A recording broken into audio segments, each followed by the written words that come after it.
పటాన్చెరులోని GMR convention హాల్లో BRS ముఖ్య నేతల సమావేశం జరిగింది. ఈ సమావేశం రేపు పట్టణంలో జరగబోయే కేసీఆర్ రోడ్ షోను విజయవంతం చేయాలని ఎమ్మెల్యే మహిపాల్ రెడ్డి సూచించారు. పటాన్చెరు విజయ నియోజకవర్గం ఇస్నాపూర్ చౌరస్తా నుండి ముత్తంగి మీదుగా భారీ ర్యాలీ నిర్వహిస్తున్నట్లు తెలిపిన ఎమ్మెల్యే రోడ్ షోను విజయవంతం చేసేందుకు ప్రతి ఒక్కరూ సహకరించాలని విజ్ఞప్తి చేశారు.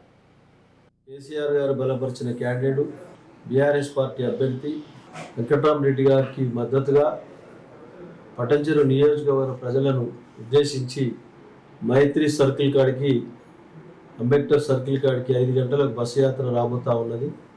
అందులో భాగంగా పటాన్చెరు నియోజకవర్గం నుంచి అందరూ ప్రతి ఒక్కరూ పార్టీ శ్రేణులు, పార్టీ కార్యకర్తలు, గ్రామ కమిటీ అధ్యక్షుల కాడికి వెళ్ళి ప్రతి ఒక్కరు వచ్చి కేసీఆర్ గారి సభను విజయవంతం చేయాలని చెప్పి నేను కోరుతా ఉన్నా.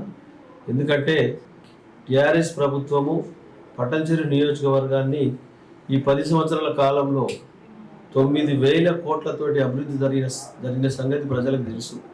దాని పూర్తి స్థాయిలో వెంకట్రామరెడ్డి గారు ఎంపీ అభ్యర్థిగా గెలిపించుకున్నట్టయితే మనకు కుడిభుజం లాగా పటాన్చెరు నియోజకవర్గాన్ని ఇంకా శరవేగంగా అభివృద్ధి చేయడంలో మనం ముందు వరుసలో ఉంటాం. కాబట్టి కేసీఆర్ సభను విజయవంతం చేయాలని చెప్పి నేను సర్పంచులను, ఎంపీటీసీలను, ఎంపీపీలను, జెడ్పీటీసీలను, అలాగే మున్సిపల్ చైర్మన్లను, కార్పొరేటర్లను, గ్రామ కమిటీ అధ్యక్షులను, కార్యకర్తలందరినీ, శ్రేయభిలాషులందరినీ నేను కోరుతూ 5 గంటల సమయం నుంచి రాత్రి 9 గంటల వరకు రోడ్ షో కార్యక్రమం, బస్సు యాత్ర కార్యక్రమం ఉంటుంది. కాబట్టి మీరు అందరూ వచ్చి ఆ సభను విజయవంతం చేయాలని చెప్పి